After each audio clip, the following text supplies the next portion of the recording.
Entonces, ¿qué va a pasar si va a haber un cambio en la norma, en la ley general del CONACYT?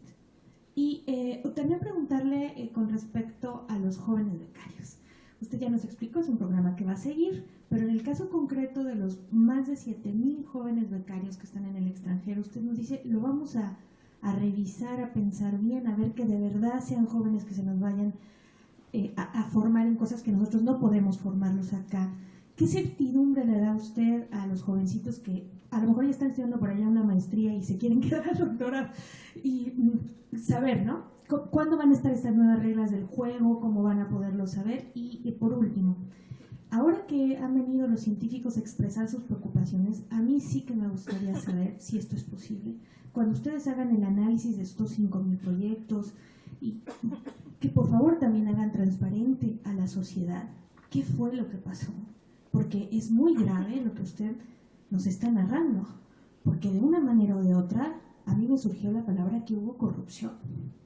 Aquí alguien no hizo bien las cosas, no evaluó bien, y si evaluó no se vio y ni siquiera se respetó la lista de prelación. Eso en el caso de la educación básica es considerado un delito, no respetar las listas de prelación, plazas de ingreso docente, por citar un ejemplo. Gracias. Bueno, pues muchísimas gracias. Sigue la agudeza de los compañeros reporteros y periodistas, y por eso es que es tan importante que estemos acá también compartiendo con la comunidad científica.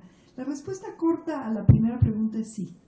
Ya tenemos desde hace meses un trabajo, y aquí les voy a presentar al responsable de la unidad jurídica, al licenciado, maestro con varias maestrías y licenciaturas, Raimundo Espinosa, que va a estar al frente de la unidad jurídica, y él es un experto no solamente en el trabajo que ahora tiene, sino en el análisis de los andamiajes jurídicos de todo lo que tiene que ver con ciencia y tecnología, y todos estos ejes transversales que tanto nos preocupan a nosotros ahora. Tenemos ya un análisis muy profundo que hemos estado discutiendo, consensuando con el asesor jurídico de la presidencia, el doctor Julio Scherer.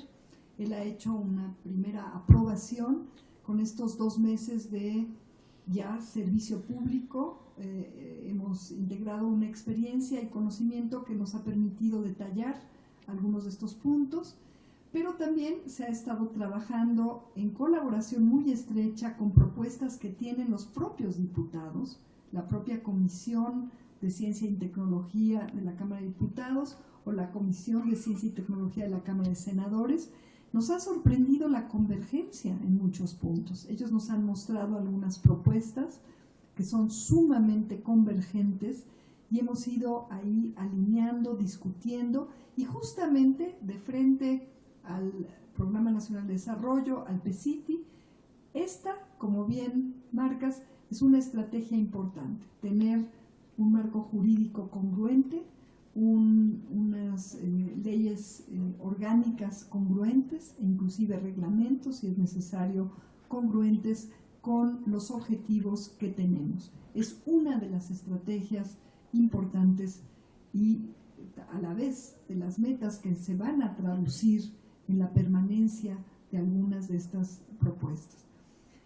Estaremos justamente compartiendo en el momento que sea idóneo, que va a ser ya en los próximos días, espero yo, algunas de estas propuestas de manera claramente resumidas para poder recibir las consideraciones y los aportes de la comunidad, ¿sí? En cuanto al comentario que haces, sí, le tocará a la Secretaría de la Función Pública establecer hasta qué grado y en qué medida ha habido lo que haya habido, ¿no? Ya sea sesgo o desvío de recursos, qué sé yo, o inclusive la palabra fuerte que tú llamas corrupción. Si algo marca a esta nueva transformación de la vida pública del país, esta cuarta transformación, y lo ha insistido así el señor presidente, es el ataque frontal a la corrupción, ¿no? Entonces, Esto, bueno, será atribución, repito, de la Secretaría de la Función Pública, el establecerlo. Se están ya haciendo las auditorías que la propia Secretaría de la Función Pública ha decidido hacer. A nosotros nos toca aplicar el rigor, nuestro compromiso de análisis cuantitativo para analizar lo que ha pasado, pero no nos toca, habría un conflicto ahí de interés también y una cuestión complicada, el juzgarlo y el establecer qué es lo que sucedió. Lo que sí les puedo decir es que sí tenemos cartas, y esto se irá transparentando como lo estamos haciendo ahorita, de colegas de las comisiones de evaluación que, sorprendidos por la publicación de los proyectos aprobados, nos han manifestado esto que dije con toda precisión. Algunos de los órdenes de prelación no se respetaron en la evaluación o en la asignación de los recursos o en la asignación de los proyectos a estas diferentes listas que tenemos de altamente recomendables. Y claro, qué bueno. Bueno, anunciarles que justo hoy recibimos, por cierto, a cerca de 40 jóvenes construyendo el futuro que van a sumarse al trabajo, 37, me dice aquí la maestra Concha para ser más precisa, 37 jóvenes de este programa federal de Jóvenes Construyendo el Futuro que van a trabajar en colaboración con nosotros, y nosotros los vamos a ir entrenando, vamos a ser sus tutores, diferentes servidores públicos de este consejo, para que ellos se vayan capacitando en las diferentes tareas que hace este sector público. Muy importante tu última pregunta. Por supuesto que todos los jóvenes que han sido apoyados y con quienes se ha hecho un compromiso y un acuerdo particular, estén en México, estén en el extranjero, se va a respetar ese acuerdo y ese compromiso. Que no se preocupen, se están distribuyendo las becas en tiempo y forma, y se mantiene una comunicación muy fluida y abierta con la coordinadora de becas y posgrados, la maestra María José, que ahorita Sausi, que no veo aquí, pero bueno, que ya la conocerán pronto. Pero lo que sí estamos revisando, y qué bueno que me haces la pregunta porque hay que aclararlo para no generar confusiones, es al futuro, cuando abramos nuevas convocatorias, queremos pensar en mecanismos para asegurar o propiciar que los chicos que se van al extranjero regresen a nuestro país o de alguna manera aporten beneficios en correspondencia al apoyo público que reciben. Y sí vamos a convocar a todos los estudiantes, becarios, tanto nacionales como extranjeros, a que se sumen a una red nacional de difusión científica, que por lo menos a cambio de ese apoyo público que reciben, aporten a este repositorio de información científica que va a estar articulado por la Coordinación de Comunicación, avances y aportes que puedan ser importantes para el avance del conocimiento y para los programas nacionales estratégicos u otros retos del país en donde la ciencia y la tecnología son muy importantes. Me dicen que faltan 2 medios y 2 investigadores. Me gustaría que terminemos con ellos porque justamente tenemos que dar la bienvenida a los jóvenes construyendo el futuro que van a sumarse al trabajo del Consejo.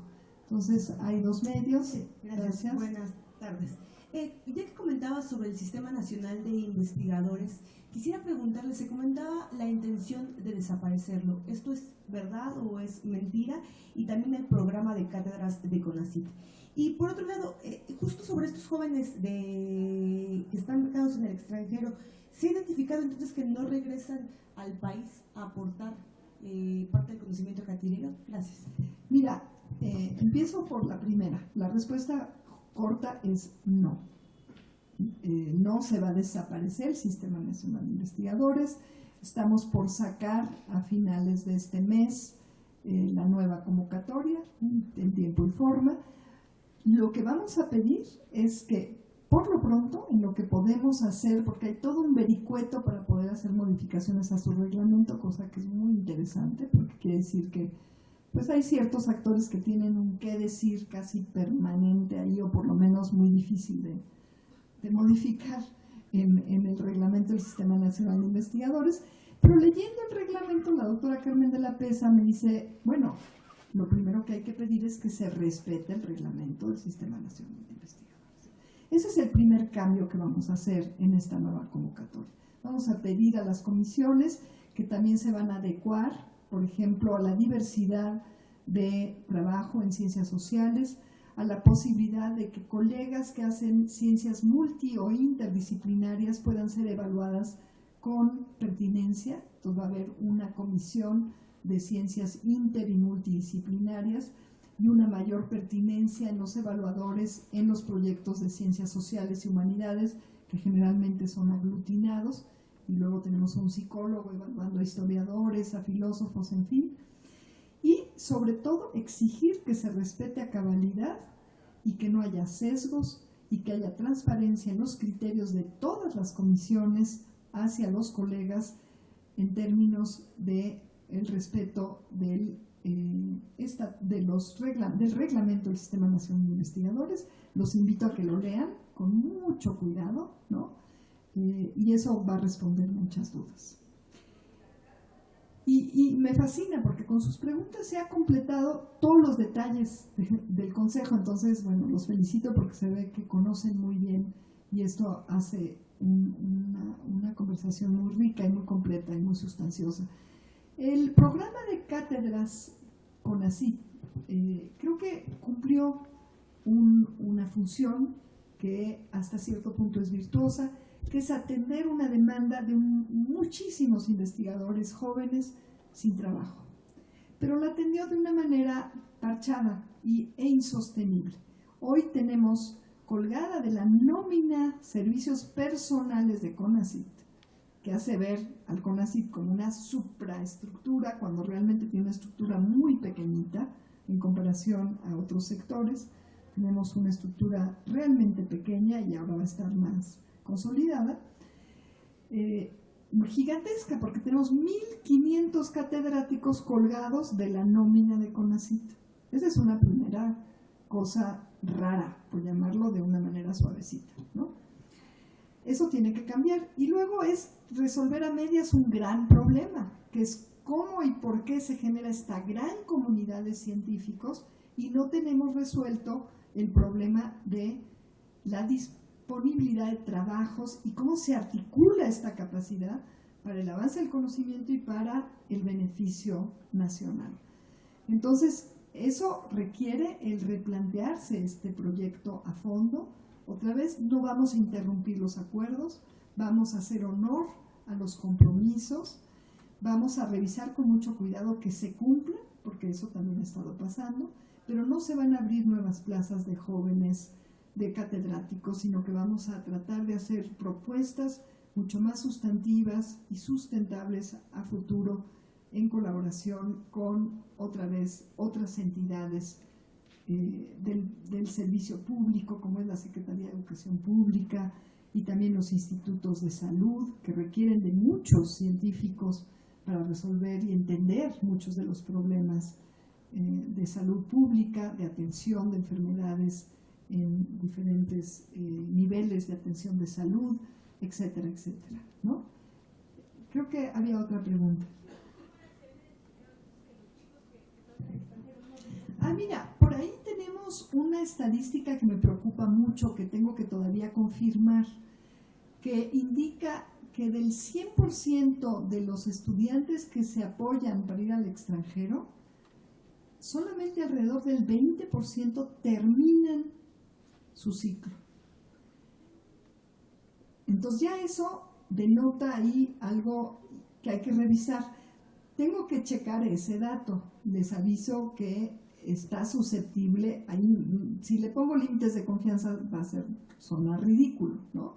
Pero pues sí es más o menos un límite amplio, porque todavía, imagínense, ese dato no es fácil, ¿no? Porque hay que rescatar todas las bases de datos de la historia de becarios del Consejo y ver qué proporción han terminado, cuando no hay mecanismos de seguimiento que ahora sí vamos a establecer porque el estudiante no tiene obligación ni siquiera de reportarle al consejo muchas veces si es que ya no va a regresar, si terminó o no terminó. Entonces tenemos que establecer mecanismos mucho más ágiles e infranqueables de seguimiento de este tipo de cuestiones, ¿no? Estamos analizando todo eso con mucha responsabilidad y con mucho rigor cuantitativo. ¿Por qué? Porque nos interesa mucho tener esos datos para pensar en nuevas políticas públicas, en donde, a diferencia de lo que sucede en el resto del mundo, en México se invierte mucho en esto, porque 7,000 y pico estudiantes cuestan muy caros al país, porque las colegiaturas son carísimas, ¿no? Son muchas entidades privadas, y hay otra forma de transferencia de recursos públicos a instancias privadas internacionales. Y entonces hay que valorar con mucho cuidado cómo vamos a sacar estas nuevas convocatorias. Por ejemplo, realmente se están yendo a formarse en un área en la cual en México no se puede formar, es un área pertinente, urgente, en una universidad mejor que cualquiera en la cual pudieran entrar en México, o es una salida fácil y muy costosa para el país. Es el único país que tiene este tipo de programa en donde no hay seguimiento y no hay retribución. Por ejemplo, en España, en el momento que se acaba la beca pública, el estudiante recibe en su cuenta el crédito, empieza a contar, o en su defecto regresa al país y además se le vence la visa de estancia como estudiante en el extranjero. En fin, hay mecanismos que estaremos pensando, todavía no tenemos articulados, pero sí les comparto que me sorprende que esta forma tan, ya no generosa, creo yo absurda y dilapidadora de recursos públicos, en términos de estos apoyos a becarios al extranjero, es caso único en el mundo y no creo que corresponda a lo que necesitamos en un país como México, ¿no? Sí. Mira, lo tengo acá, pero me costaría un tiempito buscarlo, pero te prometo que en cuanto acabas, si me acercas tu correo electrónico, te paso el dato. ¿Ok?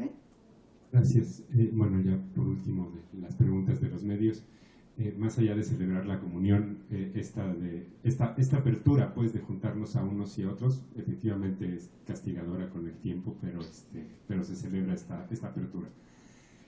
Preguntar, dentro del dictamen de la doctora de la PESA, para mí falta la inclusión de alguna manera de una comunidad que es muy importante, que estaba de alguna manera atendida por el PEI, probablemente mal atendida en muchos aspectos. O sea, mientras en otros países estas grandes empresas dan dinero para la ciencia y tienen sus propios institutos y lugares de investigación, aquí les estábamos dando dinero, ¿no? Entonces, bueno, más allá de estas contradicciones, ¿cómo se piensa involucrar a la iniciativa privada en todo lo que se ha mencionado? Estaba pensando, por ejemplo, el foro consultivo debe sus recursos exclusivamente al CONACYT y sin embargo las cámaras empresariales están ahí representadas, ¿no? Entonces, estas contradicciones, ¿cómo esperan resolverlas? Gracias. Muchísimas gracias. Bueno, para comenzar, esa contradicción, coincido con usted, es muy importante y no hay que profundizarla.